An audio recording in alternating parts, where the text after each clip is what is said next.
Good morning.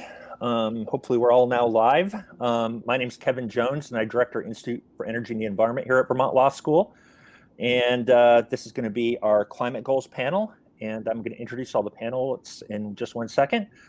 First, I would just like to see how wonderful it has been to see some of our previous speakers, particularly Shalonda Baker and Joel Eisen, who are former energy scholars here at Vermont Law School, and my good friend Raphael Heffron, who we work with closely on the Just Transition Initiative. I'm just going to introduce the four panelists in the order that they're going to speak, and do that all up front so we can save time.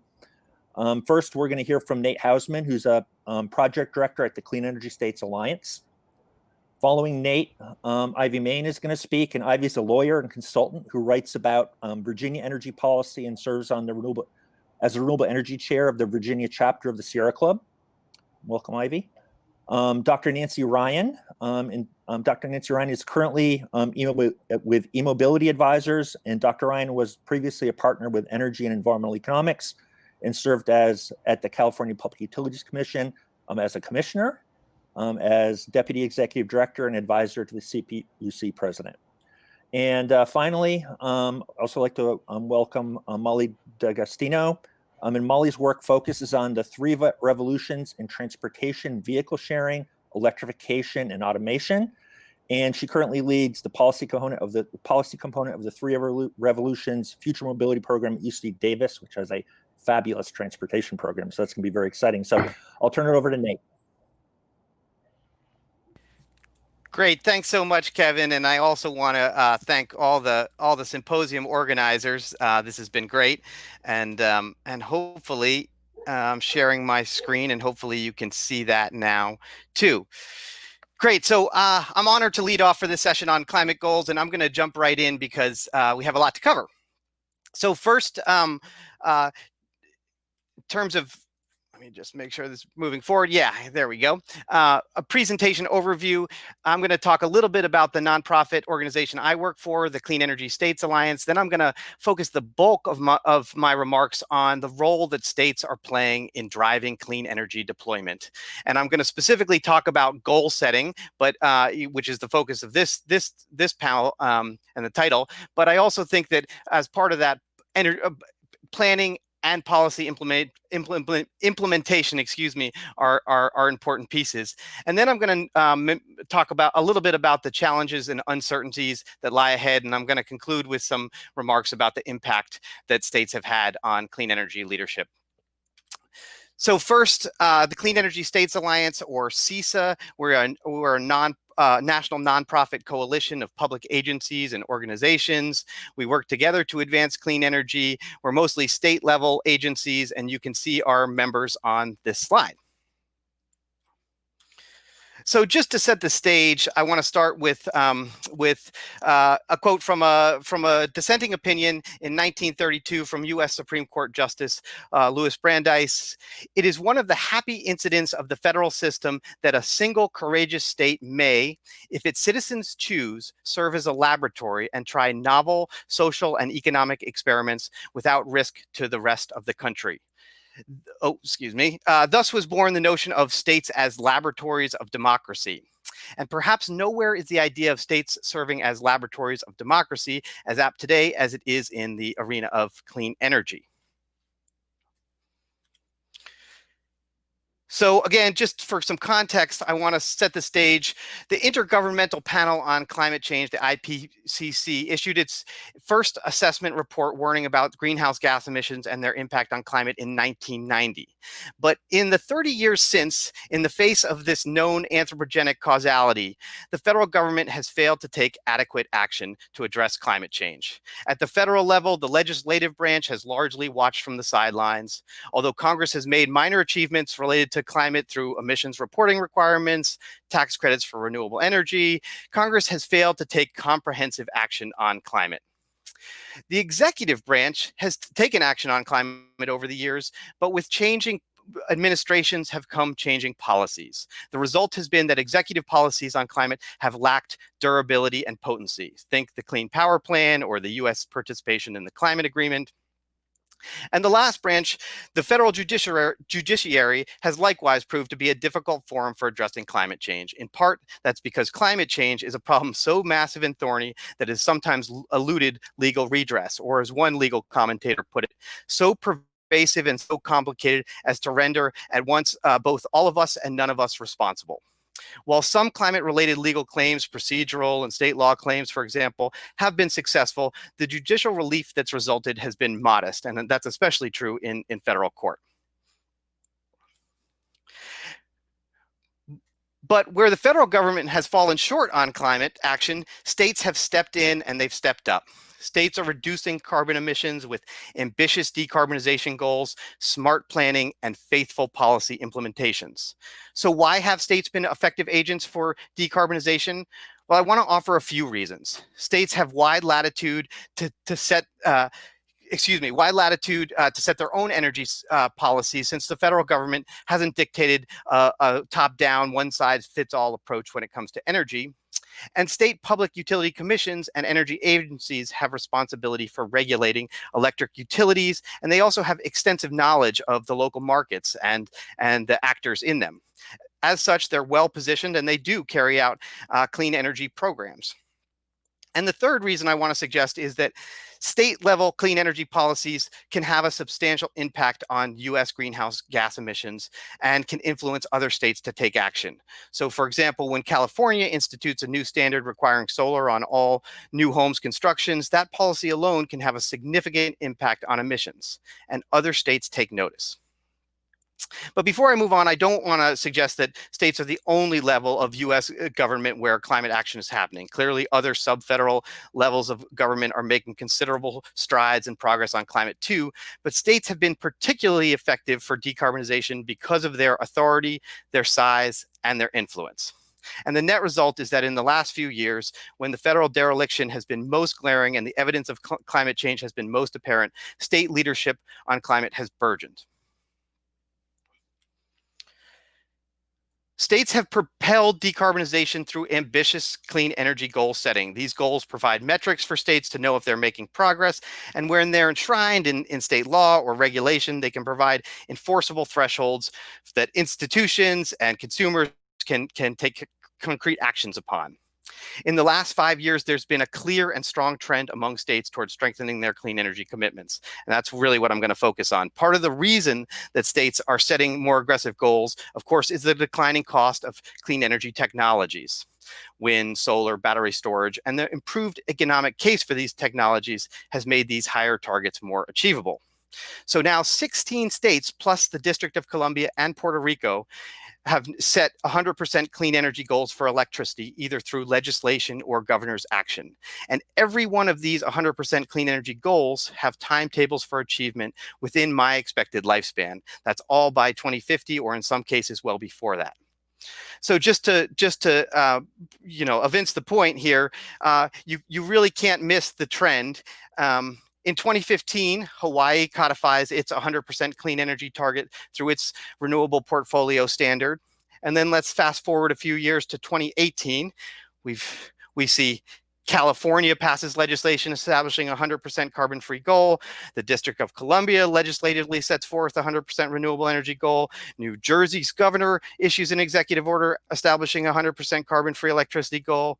Then 2019, we see more states adopting these goals: Colorado, Connecticut, Maine, Nevada, New Mexico, New York, Puerto Rico, Virginia, Washington, Wisconsin, and then this year, even more. Louisiana, Massachusetts, just last month, Michigan's governor issued an executive order on carbon neutrality. Rhode Island, and again, Virginia, I have it listed here twice because Virginia codified its 100% carbon-free goal, which had been previously announced via executive order. But the trend even extends beyond this, the 100% clean energy states club. The trend towards strengthening clean energy commitments you can see in renewable portfolio standards, these requirements for electricity suppliers to procure a certain amount of their electricity from renewable sources. So the Clean Energy States Alliance, the organization I work for, we looked at this last year, and we found that between 2015 and 2019, 14 states plus DC had established new or higher targets, while only the state of Ohio had weakened its renewable portfolio standard, or RPS. And even beyond RPSs and 100% commitments, we've seen, well, as more electricity generation comes online, it's become more clear that technologies like energy storage will be necessary to ensure that electric capacity is available at times when it's needed. Again, we've seen states step up to the plate when it comes to energy storage deployment goals in the last half decade. So California, before 2015, was the only state to require energy storage development. But since then, we've seen many other states highlighted in purple on this slide. And numerous states are working to encourage the deployment of energy storage assets in other ways. For example, integrating storage into utility planning process, offering grants to energy storage projects, or including energy storage as an eligible resource in their energy efficiency plans. In the last quarter of 2020 alone, the US saw 288 megawatt hours of storage come online, more than the entire amount deployed annually in 2015 and earlier years. So some have suggested that these state decarbonization goals are chimeric, that they're simply political acts, since there's little downside for current office holders to set these pie-in-the-sky targets that will only come due well after their tenures in office end. But I don't subscribe to this view, and the reason I don't subscribe to this view is that states are already making plans to achieve their goals today. There's serious undertakings about how to get to 100% clean energy. So on this slide, you can see the states that have already issued plans in the light shade of yellow. Colorado, in the pale orange hue, has released a draft plan, and several other states in darker orange are tentatively planning to release plans in the next few months. The state plans being developed aren't pipe dream fantasy literature. They're hard-nosed technical planning documents, and if you don't believe me, I encourage you just to dig into one. So then beyond the goal setting and the planning, there's policy implementation. Implementing policies and taking real steel in the ground actions to help these states achieve their clean energy goals that they've set. And the examples of policy implementation are abundant. So I'm only going to mention just one in the interest of time: offshore wind. In 2015, there were no offshore wind turbines installed in the US, despite the potential, the great potential for offshore wind to provide large amounts of clean electricity to coastal population centers. But in the last 5 years, offshore wind procurements have happened or in process for numerous states along the eastern seaboard. You can see them on this slide. So Maryland, Massachusetts, New Jersey, New York, Rhode Island, Virginia, a handful of other states: California, Maine, New Hampshire, North Carolina. They're actively exploring how their state can move forward with offshore wind. And a couple of states, Maine off its coast and Ohio in Lake Erie, have demonstration projects underway. Again, pretty incredible what's happened in the last 5 years. But I don't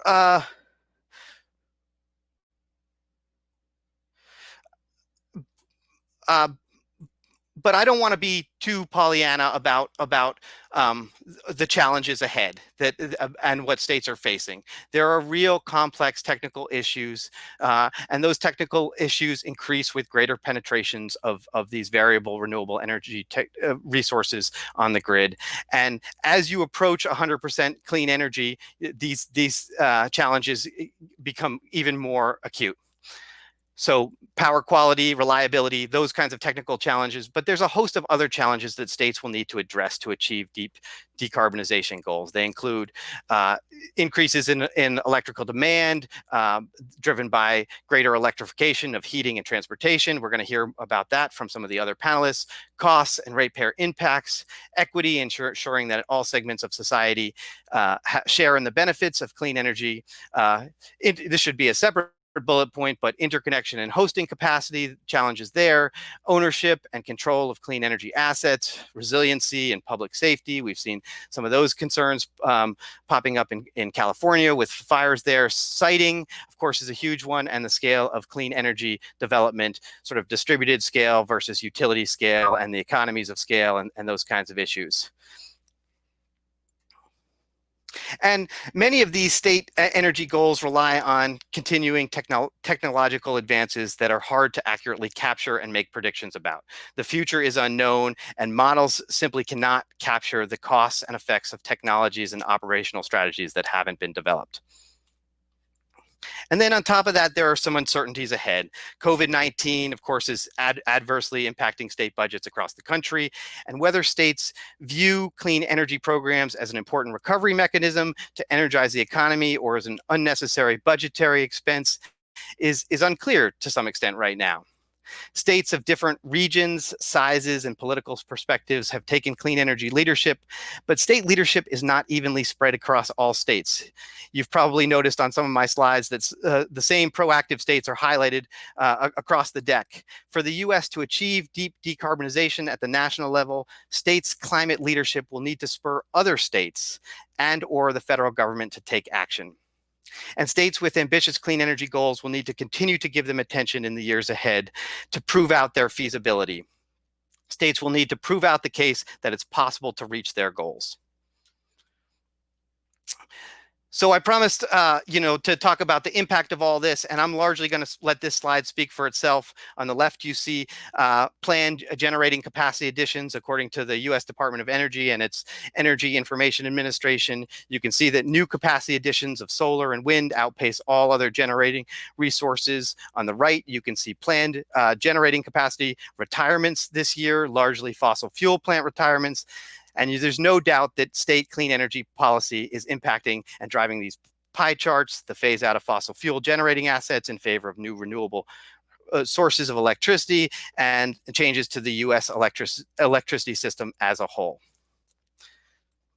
So let me just conclude by saying that in spite of the Trump administration's announced plans to renege on the U.S. Paris Agreement commitments, states have picked up the mantle.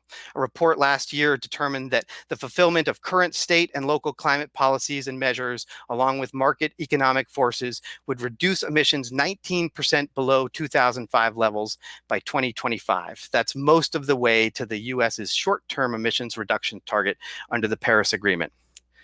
So I want to circle back to where we started, the idea that states have functioned as laboratories for clean energy policy. And I want to push this just a little bit further. Beyond being test beds for innovation, states are serving as the standard bearers of clean energy leadership in the US. In other words, states aren't just serving as the lab petri dishes, they're the main dishes where the meat and potatoes of emissions reduction actions are happening. In the same dissenting opinion in which Justice Brandeis embraced the idea that states could be laboratories for innovative ideas and strategies, he wrote, "If we would guide by the light of reason, we must let our minds be bold.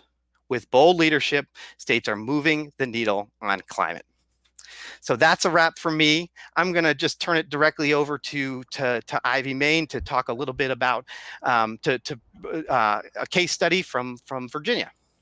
Ivy, the platform's yours. All right, thank you, Nate. And in fact, this is a great segue because we are application window. I gotta figure out how to do this here. Let's see. We don't want that. We need this.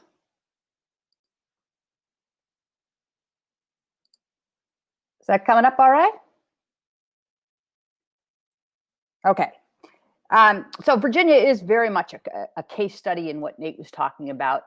And I should start with a little background. Unlike most Northeastern states, Virginia's electric utility. We can't see your slides. Yeah? You can't see my slides. What is going on? All right, hang on. Let's try this again.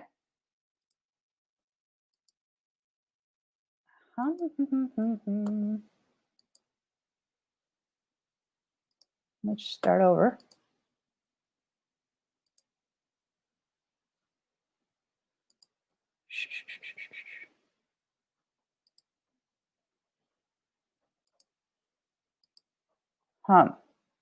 We got a problem here. It is not allowing me to share. Okay. Emily can bring them up, I think. So Emily, why don't you go ahead? Great. There they are. Perfect. Excellent. All right, then we will just keep going. Okay, so Virginia is not like most of the northeastern states. We have vertically integrated utilities. So the utilities own their own generating plants. They're also monopolies in their own service territories, overseen by our Public Utility Commission, which is called the State Corporation Commission here. The major utilities are Dominion Energy Virginia, which covers most of the state, and Appalachian Power covers most of the Southwest. And then we have some electric cooperatives and municipal utilities in kind of interspersed. Virginia is also famously a newly blue state. For the first time in decades, Democrats now hold the governorship and most chambers of the General Assembly. Next slide.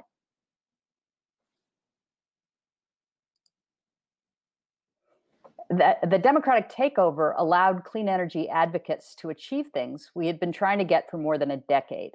The results weren't perfect, but we have a clear framework for a transition to zero carbon electricity by 2050, including declining CO2 emissions allowances, a renewable energy mandate, that's the RPS, mandatory energy efficiency savings, that's the EERS, a moratorium on fossil fuel generation, and required closure of some utility fossil fuel and biomass plants. So really not bad. Next slide. So the first thing that happens is that Virginia will join the Regional Greenhouse Gas Initiative, which is a cap and trade mechanism that uses auctions to allot carbon allowances to power plants across the region. The number of allowances decreases over time, so Virginia expects to reduce CO2 emissions from power plants this way by 30% by 2030. The states collect the proceeds from the auctions, and in Virginia, the money will fund coastal climate adaptation and low-income energy efficiency projects. Next slide. So then the Virginia Clean Economy Act takes the same auction mechanism and continues it out to 2050, at which time the state stops issuing auction allowances entirely. Now, that's state deadline applies to the electric cooperatives as well as the investor-owned utilities, but pretty much everything else we're going to be talking about is aimed just at Dominion and Appalachian Power. Next slide. The VCEA is very prescriptive. It could have left it to Dominion and Appalachian Power to figure out how to reduce carbon year after year, but the GA wanted to see several things happen, one of which is energy efficiency. Left to their own devices, monopoly utilities have no incentive to help customers reduce energy use, so this had to be mandatory. Next slide, please. After energy efficiency, of course, you need renewable energy to replace the fossil fuel plants you're squeezing out. Again, the legislators didn't just want to leave it to the utilities, whose track record on renewable energy has been really poor. So the VCEA combines three approaches: an RPS to tell Dominion and Appalachian Power to include renewable energy in their mix, a declaration that wind, solar, offshore wind, and energy storage are in the public interest, and a required build-out of projects here in Virginia. Next slide. The RPS requires Dominion and Appalachian Power to incorporate increasing amounts of renewable energy into their fuel mix. The bill language is confusing, though, in that it applies the RPS to what it calls total electric energy, but then that is sort of defined in secret code as anything that isn't nuclear energy. So what you see there is Dominion appears to have an easier time or a harder time, but actually it's easier because Dominion's got about 30% nuclear. Next slide. In the public interest. So the second way the VCEA favors renewables is by declaring them in the public interest. This is a magic term in Virginia. It signals to the State Corporation Commission that it has to approve projects if they meet certain requirements. And in this case, they're for competitive procurement and job creation and things. So it takes authority away from the SCC to decide the public interest question for itself. So we're setting parameters for the SCC, 16,000 megawatts of utility solar and offshore wind by 2035, onshore wind, and then 5,200 megawatts of offshore wind. And offshore wind then has its own section, essentially guaranteeing Dominion cost recovery for the big offshore wind project that it is building off the coast of Virginia. Next slide, please. The VCEA's third way to get renewables is to just tell the utilities to go out and build them. So one problem with an RPS is that it's often a way for consumers in blue states to pay for projects in red states. I mean, that's how these things often work. And Virginia's really wanted to keep the investments and the jobs local. So the VCEA tells utilities they have to go out and build or buy the solar and the wind. Again, it's very prescriptive. Next slide, please. Same thing is true with storage. We have one of the strongest storage procurement mandates in the country. Next slide. So the VCEA also requires some fossil fuel and biomass plants to close down this decade. It doesn't quite remove Virginia beyond coal, but frankly, the remaining coal plants aren't economic, so we think their days are numbered too. And then we just have to deal with gas plants, which are allowed to stick around until 2045. Next slide. So one of the first things to happen after the VCEA became law was that Dominion gave up on the fracked gas pipeline it had been trying to build for the last 6 years. The Atlantic Coast Pipeline was supposed to provide gas to all the new gas power plants Dominion was going to build, but they finally got the message that that was not going to happen. There's still another gas pipeline that some producers have in development. That's called the Mountain Valley Pipeline. It's stalled in litigation. Frankly, it also has no customers. There are a couple of merchant gas plants in development in Virginia that would sell into the wholesale market, not to the Virginia utilities. But they probably won't get built now that we have the CO2 auction. And so without those plants, we probably won't get the pipeline. Or if we do, I think they're going bankrupt anyway. Next slide. Rooftop solar. Virginia allows net metering. So we have an active market for residential and commercial solar, as well as big market in utility scale solar now. But we had a lot of limitations, including a cap on net metering, project size limits, limits on third-party power purchase agreements, which is a really important financing tool. So this year, our Solar Freedom Bill resolved many of those issues. And next slide. So as I mentioned, most of the VCEA only applies to the two big investor-owned utilities, but the law does require the administration to figure out how to get the whole state to zero carbon by 2045 at least cost to ratepayers. And then a separate law passed this year goes even further, at least as far as planning goes. This bill states that it is the policy of the Commonwealth of Virginia to achieve net zero carbon electricity by 2040, moving the date up by 5 years, and a net zero economy by 2045, meaning bringing in transportation, agriculture, buildings, and industry. So that's obviously aspirational, but it does set a marker. Next slide. What the General Assembly did maybe not so well. The VCEA is not a perfect law. The RPS, in fact, is kind of a hot mess. If you've tried to read it, I guarantee you missed something because it's not really well drafted. It allows too much that it shouldn't, and it has a carve out for distributed solar, but the carve out can also be met from energy from animal waste. And as it happens, Dominion has a project going with Smithfield Foods to make energy from pig waste. So that carve out that was supposed to help rooftop solar is going to subsidize pig waste.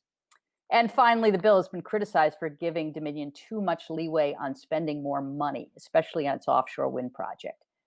So I mean, these are fair criticisms. And next slide. And then we have a lot of issues still to deal with. Virginia is the data center capital of the world. We have 30% of the data centers in the US are in Northern Virginia. And they are growing at a really rapid pace there. And it threatens to overwhelm our entire energy transition if they aren't using renewable energy. So that is something we have to figure out.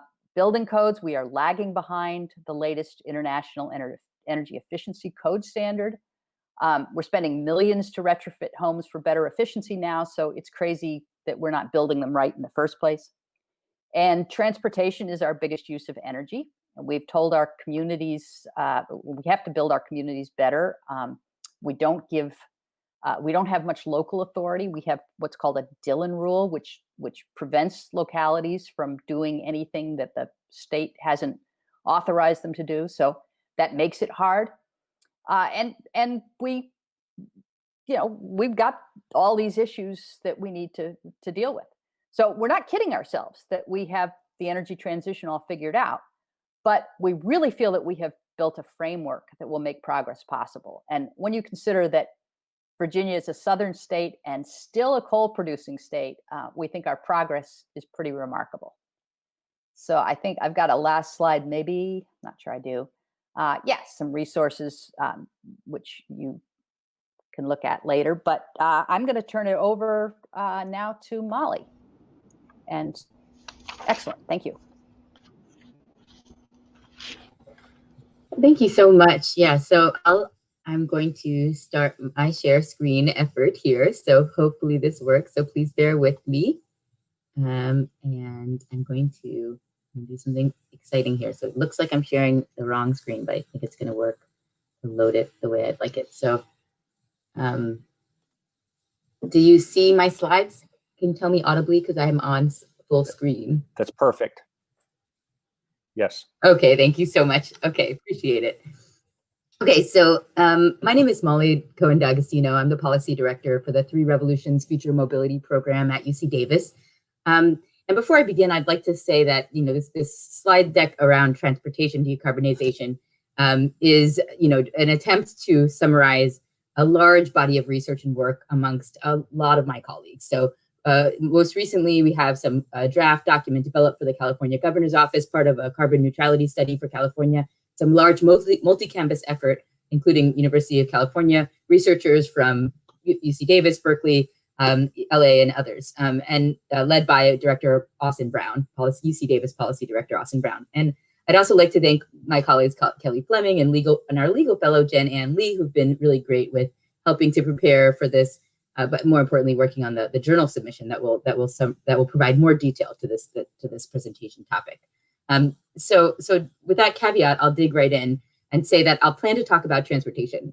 I really appreciate my colleagues bringing in on the energy side, and of course, energy and transportation are extremely linked.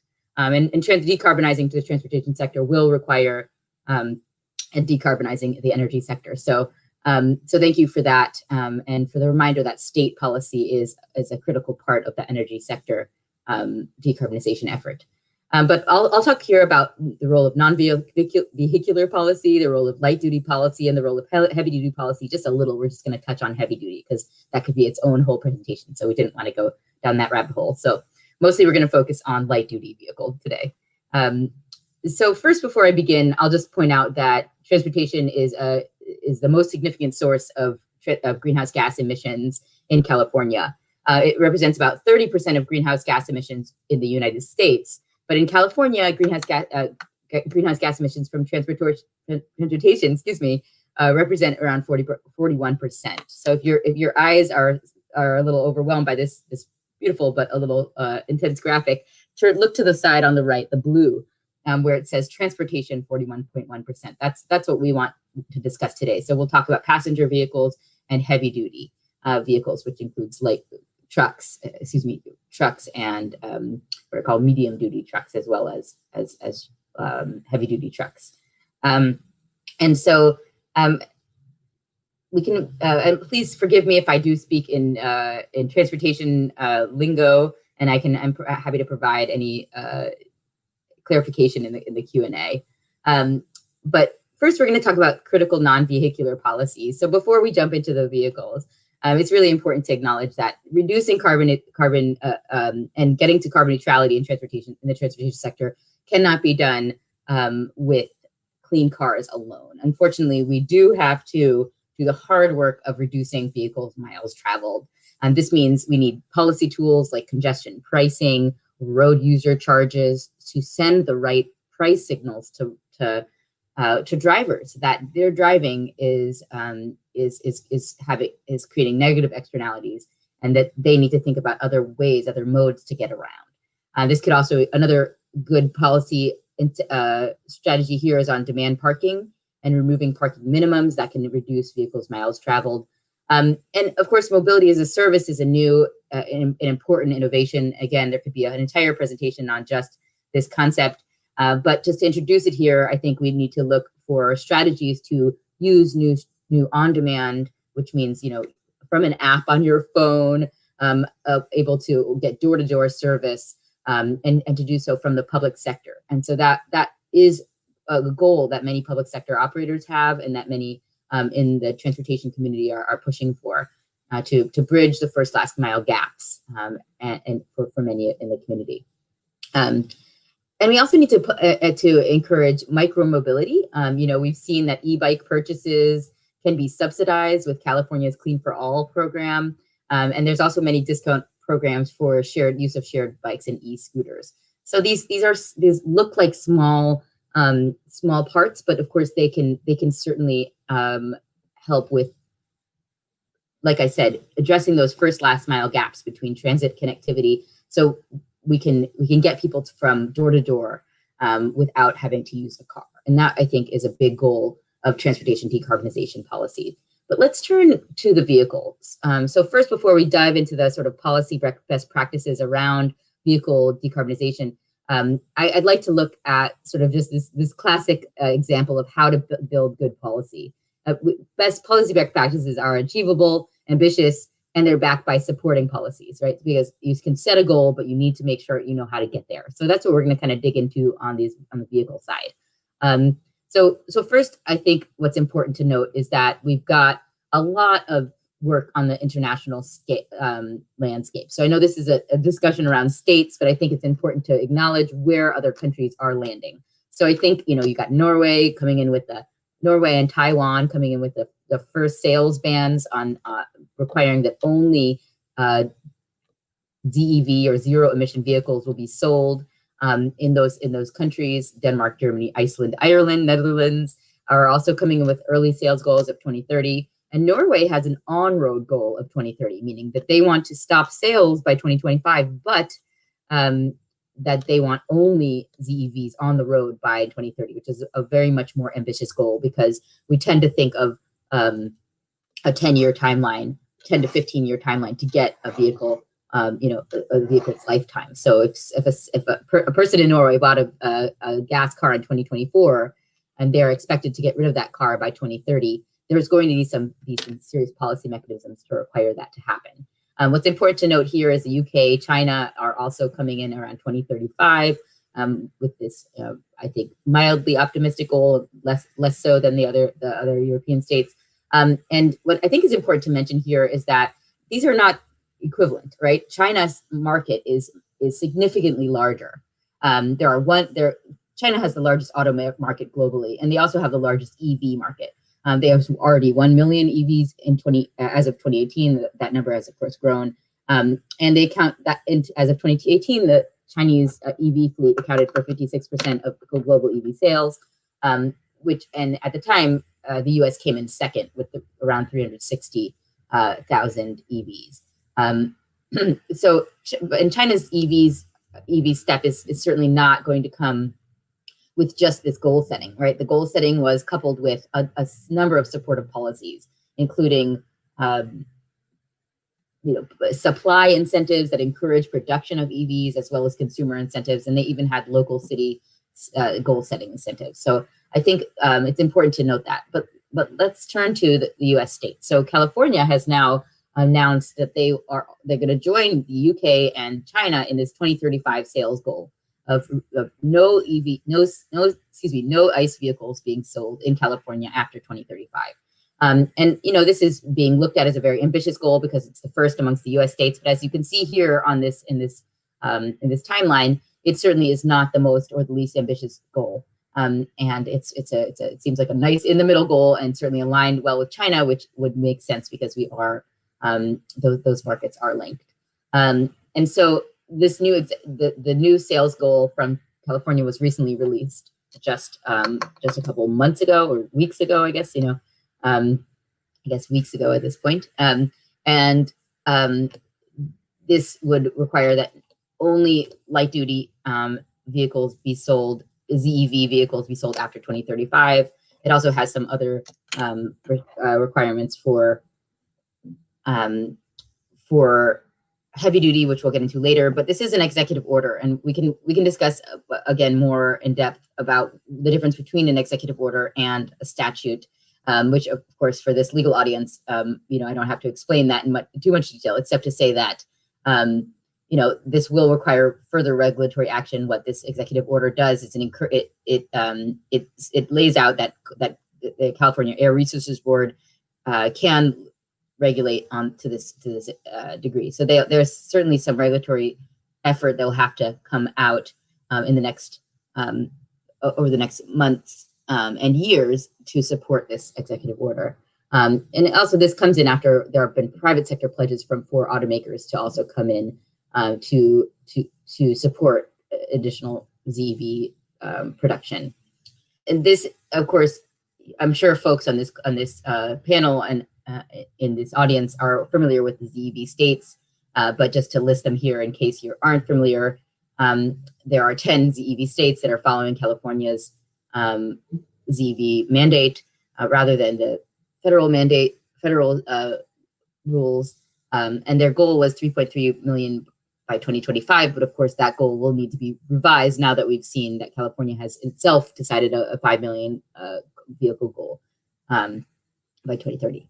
So there's also this Rev West MOU, which has another goal of 940,000 by 2030. Of course, again, these are older goals, and they will have to face revision over the time. And then, of course, so now let's turn to, we've set the goals, and the goals are a critical state component. And now how do we get to that goal, right? So you need monetary incentives to encourage more vehicle sales, federal incentives. The federal incentive continues. Of course, it does expire for a number of the largest automakers, because they can only provide a certain number of incentives per manufacturer, which of course could change, and if there is future policy to encourage more uptake of electric vehicles, there will be discussions about how to change that policy. And I think that one of the biggest changes that is being discussed, at least in California, and I know other states are considering this, is to encourage income-based incentives. California's Clean for All extends credits for HOV lane access and has some eligible for secondary purchasers in the secondary vehicle market, but also it really sets those income caps. And so both Vermont and California, and I'll note that Vermont's is in parentheses here because they did expend their incentives, so there's no more incentives to provide. And this is all probably basic information, but I thought it was just important to frame our conversation in the Q&A with making sure that everyone's familiar with the types of monetary incentives that are available. And of course that, you have non-monetary incentives. And I'll just point out that there's been some great research out of the Plug-in Hybrid Electric Vehicle Center at UC Davis that points to the sort of importance of different types of incentives. And monetary purchase incentives are shown to have the largest impact on sales, but non-monetary incentives do play a big role. Alan Jen and a group of researchers at that Plug-in Hybrid Electric Vehicle Center did show that the most important incentives include both the federal tax credit, the California state rebate, and high occupancy vehicle lane access. And this is for a study of vehicles in California between 2010 and 2017. So we do see that those incentives play a large role, and we know that as the market matures, we're going to see that role even increase. So secondary market incentives also are important, as I mentioned, with used vehicles being a large percentage of overall vehicle sales. But I'll continue on quickly because I think I'm running low on time here. So I think what's important to mention about government fleets is that we have seen a lot of fleets work to electrify, and I think that was an early gen effort of vehicle electrification, and will continue to play an important role as we see cities and regions look towards solutions of electrifying their fleets. But I'd like to point out that Transportation Network Company electrification effort, this has been somewhat controversial. As California SB 1014 passed, and California was poised to set up a greenhouse gas per passenger mile basis regulation from the California Air Resources Board. At that same time, as this regulation was being built, and it will be presented by the end of this year, the two biggest players in the transportation network company space, Uber and Lyft, both made private pledges for ZEV adoption by 2030. Of course, private pledges aren't legally binding, and the California certainly intends to continue with their effort to regulate these two companies. But to hear that they're setting goals that may be even more ambitious than the California goals is heartening. And of course, they think of the role of rental fleets as important here, where they plan to electrify their rental fleets for use in ride-hailing first. And then, of course, we'll also point out that because we have this greenhouse gas per passenger mile basis, sharing or pooling will be important, because increasing passengers per vehicle will be a way that companies can reach their goal. But my last slide here is on heavy duty. And obviously there's much more to discuss here, but that can't be talked about in the next minute or so. But I just want to point out that, of course, we've got rules beginning from 2011, and California has come in. Of course, the new executive order will require that zero emission trucks are electrified by 2045. This will, by say electrified, I'll mean both hydrogen and fuel cell electric and battery electric vehicle technologies will be available for use in that space. And this is a sort of a little bit of a caveat here. It does say where feasible, so it does provide an unfortunate open window for some non-adoption amongst what most likely will be the long haul vehicles. And also, of course, that California Advanced Clean Truck Rule is something we can also discuss more, which is another recent policy that requires medium and heavy duty truck makers to manufacture and sell a minimum an increasing number of zero emission trucks in California. This is a really incredible piece of legislation that really took a large advocacy effort to push through, and we've been watching it closely. There's a number of other programs that I don't have time to get into today, but I thought were worth at least mentioning. That they provide different incentives for truck manufacturers and operators. And then, of course, the last thing I'll mention here on transportation decarbonization, which is another big topic that I can't do justice to, Mollie, is this important aspect of the ports. Okay, right, sure.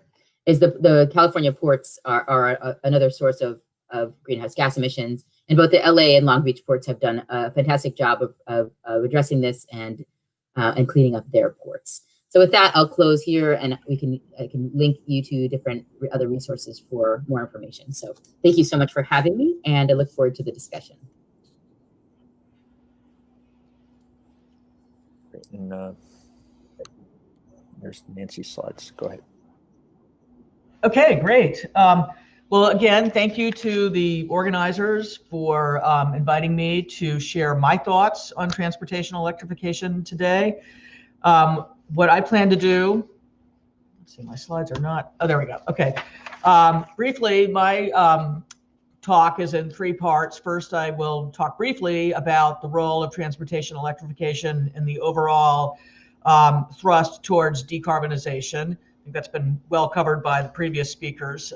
So then I'll pivot to a key question that's been a focus of a lot of my work as both a regulator and a consultant over the last decade, which is to shape the role of utilities as change agents in this space. I'll zero in on the topic that I plan to elaborate on in my law review article, which is what questions the role of utilities have presented for energy regulators, and using three bellwether states outline for you some of the emerging trends.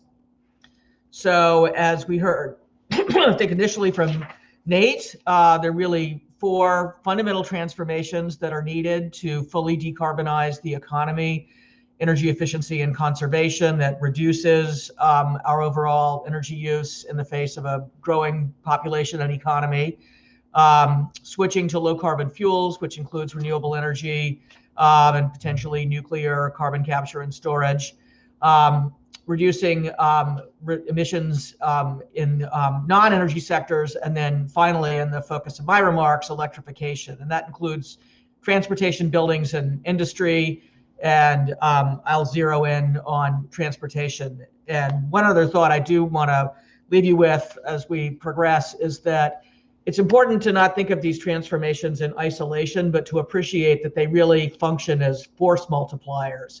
And in particular, the more we decarbonize generation, the more benefits we get in terms of clean air and GHG mitigation as we electrify industry, buildings, and transportation. So these are two complementary and mutually reinforcing transformations. It also works the other way because an increasingly electrified economy also is one that offers flexibility and essentially storage functions integrated into buildings and vehicles that can help balance out the ebbs and flows of renewable energy production. So as the transportation sector becomes more electrified, a new set of players or some new sets of players come into the fold for energy regulators. And so electric utilities, we have thought of them largely over the past 20 years as instruments of energy efficiency and deployment of renewable energy.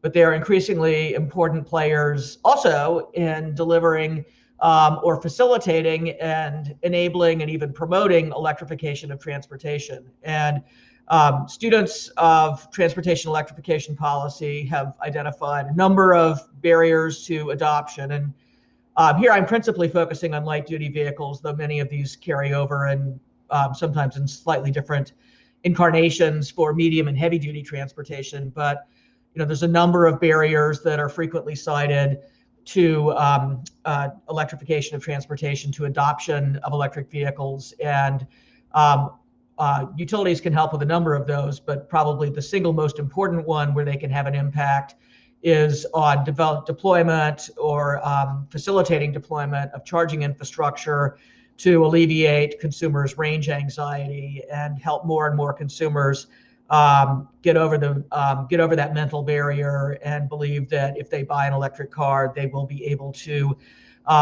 realize all of their transportation needs. The other area, which is really critical for utility involvement, is overcoming or taking charge, really, of the integration challenges for serving this growing load on the electric grid, an often aging grid. And there are really two dimensions to that. One on what we refer to as the bulk power system, so transmission and utility scale generation, as well as distributed gen. Then, again, the inherent flexibility in vehicle charging loads is a tool that can be deployed to integrate those intermittent renewables into the grid. The other important role for the utility is to collaborate with a number of agents, including, in my opinion, especially automakers or OEMs in deploying strategies to minimize the impacts on the distribution grid. So as utilities in a number of states have, stepped forward and sometimes actively or sometimes enthusiastically, sometimes reluctantly, to fulfill these and other roles in promoting and enabling transportation electrification. Public utility commissioners are finding themselves having to think through what are the implications of an expanded utility role in this sphere for ratepayers, for other stakeholders, for potential market entrants and some of the new business opportunities that are created by transportation electrification. And so here's a list of sort of at a high level, the types of issues that commissioners have had to face: how to ensure safe and reliable service, particularly preventing EV charging loads from overwhelming either the distribution or the bulk transmission system. What's the impact on rates, especially for other customers who don't buy EVs? To the extent that utilities do make these investments, how do we contain their cost, again, to minimize the impact on rates? There are multiple dimensions of equity. Do other customers who don't adopt EVs bear the cost of utility programs, or are there benefits produced by EV owners that can actually flow to other customers? How do we include traditionally underserved communities? How do we minimize the risk of stranded costs? Again, how do we support competition and innovation in this space? And then at a very technical level, how do we allow the utility to recover its costs? So there are a number of different roles that utilities can play in supporting transportation electrification. And I'll just highlight three that range all the way from sort of business as usual, where it's really just the utility's job to support the behind the meter investments that are needed to accommodate a new load, just like it would do for any other load. Another model is what's called the make-ready model, where the utility actually takes a step onto the customer premises and takes on the responsibility, in fact, or finances any upgrades that are necessary at the customer premise. And then finally, many utilities in a number of states, including my home state of California, have aggressively pursued the idea that they should actually enter this new market of providing charging services. So utility ownership.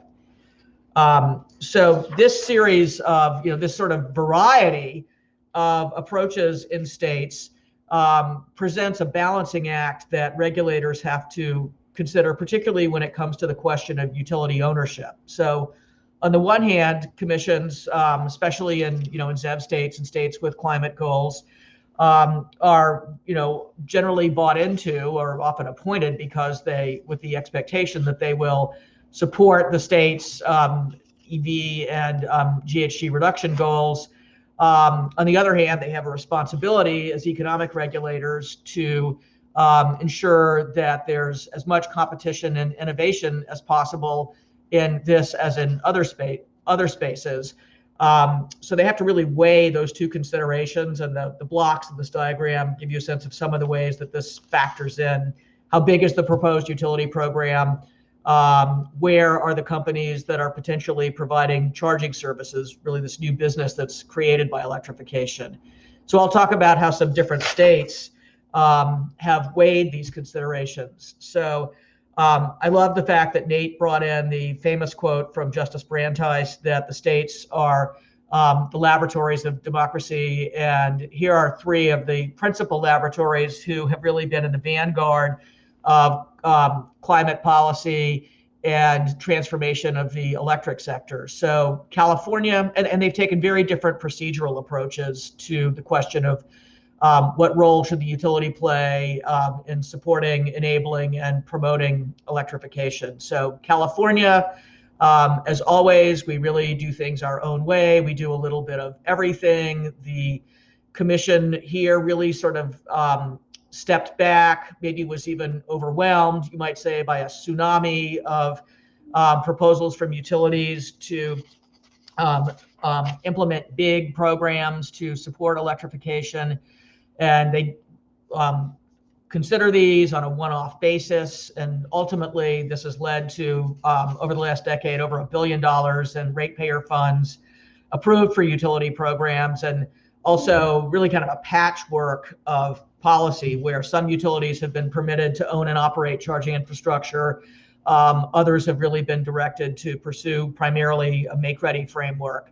And after this period of time, the commission has actually decided to step back, and the staff there developed a draft transportation electrification framework, which has been under review all year, and a final version likely to be voted out along with a commission decision next year, which in turn will direct utilities to come up with plans, which will be the basis for their subsequent applications to the commission. So a very litigation-intensive, stakeholder-informed process. New York, led in part by one of your alumna, Bridget Webb, staff attorney at the New York Public Service Commission, really took a different approach. They had a relatively compact stakeholder process.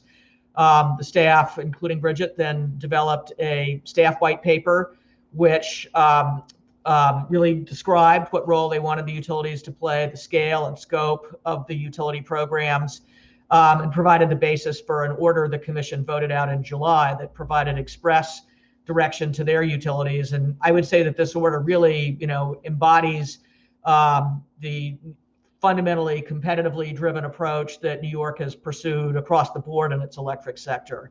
And then a third state that is small but really punches above its weight is Hawaii, whose commission has been very activist over the last 10 years in driving its principal investor-owned utility, vertically integrated utility, Hawaiian Electric Company, or HECO, towards supporting and enabling the state's decarbonization plans. And in this case, the Hawaii PUC directed HECO to get with their stakeholders and develop a 10-year plan, present it to the commission for approval, and then the commission has provided subsequent direction.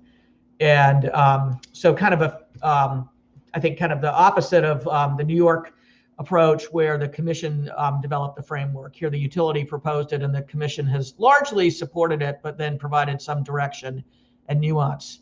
So finally, previewing my article, which I'm looking forward to writing, here's a few of the kind of, I think, key results that have come out of these states that really show where they are leading. And I do think that we're seeing some convergence, but also, very different paths that reflect the structure of the industry in those states, the, degree to which commissioners lean towards a top-down versus bottoms-up approach, and the degree to which they, how they look at competition. So California has experimented with a lot of different models for utility ownership over the last 10 years.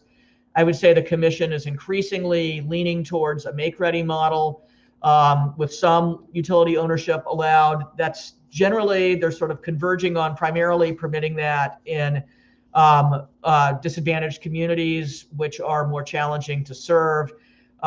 They also allow the utilities to finance the make-ready and to provide rebates for customer installation of EVSE charging infrastructure. And those tend to be more generous in low-income communities. New York really drew a line and said no utility ownership of anything on the customer side of the meter, but we're going to provide incentive payments for the make-ready, everything between the meter and the charging station. The consumer buys the charging station, and on the low-income, low-moderate income front, disadvantaged community front, the policy has been to earmark 20% of the budget for these communities, allow more generous incentives in those communities. And then the commission also established a environmental justice community clean vehicles prize to promote innovative solutions. And finally, in Hawaii, the commission historically, before the strategic plan was developed, had permitted HECO to own and operate a limited number of DC fast chargers. Since the plan came out, or in the plan, the utility expressed its desire to provide a kind of minimum, what it called a minimum critical background of charging, so that there would always be a charging network there, despite the competition and creative destruction in the private sector charging providers. The commission said, well, that's an interesting idea. You've already got enough approved. So what we really want to focus on is developing a make-ready plan for level 2 charging in municipal workplaces and fleet depots. As far as serving low-income customers is concerned, we really want to make electrifying buses a priority, and doing make-readies and multiple unit dwellings, but there's no specific earmarking of funds. So I plan to develop these comparisons further in my paper, and looking forward again to doing that. So I'll close just by thanking the organizers for a really substantive and forum with great production values despite the challenging circumstances. And I'm sorry we won't have the chance to mingle amidst the backdrop of fall color, but I do at least have the opportunity to go out and get a pint of Ben & Jerry's Cherry Garcia ice cream, and imagine that I'm in Vermont later today. So thank you. Great. Thank you to all the panelists. We've got about 9 minutes left for questions, and that was just wonderful, Nate, with your overview of the leadership in the states. Ivy, the deep dive you did in terms of Virginia's leadership. Mollie, sharing with us that excellent knowledge from UC Davis on clean transportation activities, and Dr. Ryan for finishing up with, particularly that framework of the the leading states, and you will always make us happy by saying wonderful things about our graduates like Bridget Wilby, who I'm not surprised is doing great work in New York. So with that, we have a number of questions in. The first question is directed to Nate, but others can chime in if they want. What would you say is the perfect balance between federal and state involvement in addressing decarbonization after seeing how progressive states can be on their own? Sure. Yeah, I'll take a crack at it. But of course, other panelists feel free to chime in. So first, let me say that I didn't mean to suggest that it's a good thing that there's a federal vacuum in terms of activity on climate. There could be, and dare I say, there should be comprehensive federal level climate change legislation, and that would be a very helpful step in moving states along, also moving at the federal level. But I do think that energy is a really great test case for federalism in action. It shows the kind of things that the federal government can do and that states can do in the absence of federal action. So of course, there's always going to be a federal role. There's going to be FERC level activities, wholesale power markets, transmission, cross state lines, those kinds of things are always going to be the domain of the federal government. Of course, the federal government could take a more active role in terms of mandating more state activity, but there's also going to be a really, really important state role, both in the absence of federal action, but also across the board. States have a regulatory role over their public utility commissions, in their public utility commissions over their investor-owned utilities, and they certainly have better knowledge of the internal state machinations. They know the market players, but they also have a better sense of what the resource mix is, what the resource potential is, and those kinds of markets. So there's always going to be a role for states to take leadership. So hopefully that gets at a better balance. But I do think it's a great, from a legal perspective, it's a really interesting test case, a really interesting example of federalism in action, and that's allowed state leadership in this vacuum of federal activity. Anybody want to jump in on that quickly before we go to a question on Virginia? I'll just offer one quick perspective as an economist, which is that greenhouse gas pollution is the ultimate externality that pervades the whole economy and is global in scope. And that means that, sort of an axiom of externality economics is that the level of government that should address a problem should be, at the same scale as the problem, which means that you have to have federal involvement that's active on the world stage, engaging and, ideally energizing and providing leadership among other countries. But then the execution is really going to be where the power rests. So I'll just add that different, amplify and complement Nate's perspective. Yes, and hopefully we can look forward to some of that soon. Ivy, we have a question in Virginia. Does the VCEAs discuss how renewable energy credits will be handled, such as can they be sold out of state by Dominion, or will they stay in state? So that is one of my criticisms of the whole way our RPS is set up, is that Dominion has to build 16,000 megawatts of wind and solar in Virginia, but it doesn't actually have to apply the RECs from those projects to our RPS. So it is free to sell those to other states and then buy RECs from lower quality projects as long as they meet our what qualifies as renewable energy. And I mean, this is just a classic example of why a good federal program could help so much with states that are trying to do the right thing. There's a whole lot of gaming that goes on with an RPS, and that's one of them.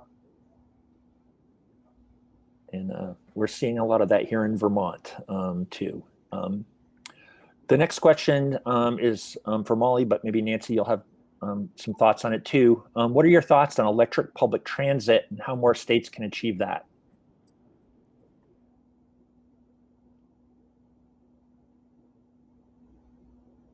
Mollie, we can't hear you if you're. Well, I think that there's an important, of course, there's an important role to play, but I think we do have to. I think I'll allow Nancy to speak to the sort of details of bus electrification, which I think are important to know. But I think I'll just mention about scale. In terms of vehicle miles traveled, buses make up less than 2% of overall miles traveled. So I think we need to be mindful of the important role of precedent setting and example setting that the public transit sector can play, but acknowledging that the big elephant in the room is the private automobile.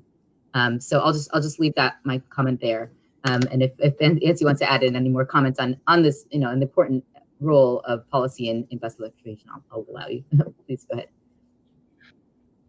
Yeah, just quickly. I mean, I think another point, and then we see this, emerging in a lot of states, in several states, is recognition that one way to share the benefits of transportation electrification with lower income communities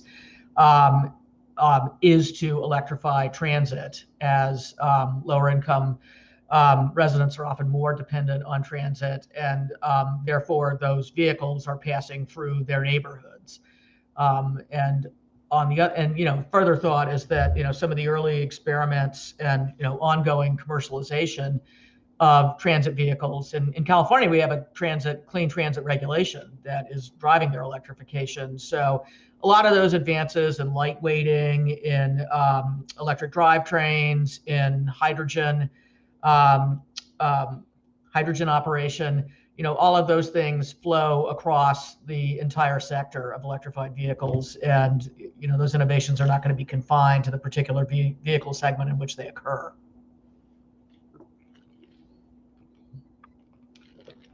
And our last question is on EVs, and the question says, insurance costs are generally higher for plug-in hybrid EVs and ZEVs than they are for non-EV vehicles. Are any of you panelists aware, or do you have thoughts on efforts we can pursue to influence the insurance market to make insurance more affordable for plug-in hybrids and battery electric vehicles, to help make these vehicles more accessible to lower income individuals, or get more of these vehicles on the road? I'll just chime in to say that I think the fact that the insurance is higher, I think, is going to be a short term. I wonder if the panelists would agree with me there, but I do think that it's because of a lack of knowledge of the the total cost of ownership and the total life cycle cost of EVs. So I think that insurance costs will go down as more EVs become part of the private fleet. I think also we've done some study on the larger question about what the change in owner and business model ownership will have on the insurance market. As we see more vehicles entering the mobility as a service space, more especially automated vehicles, there will be a huge requirement to shift the way that we view insurance and view liability. And we actually wrote a series of papers on this topic around automated vehicle liability and in the different liability considerations for different types of business models. And so it's a big topic, and one that does deserve attention. I think that the equity aspect of your question is really an interesting one, and I don't really have anything to mention about that, but very provocative thought. So thank you. Well, I will say California has had, has really shaped a lot of its incentives. This is the California Air Resources Board, principally, its incentives, purchase incentives for EVs towards lower income Californians. They're means tested, and I think also can apply to secondhand vehicles. So that's really, that's not about insurance per se, but in terms of just lowering the TCO for prospective buyers, there's a real emphasis on getting these cars into the hands, or getting low income Californians behind the wheel of these cars.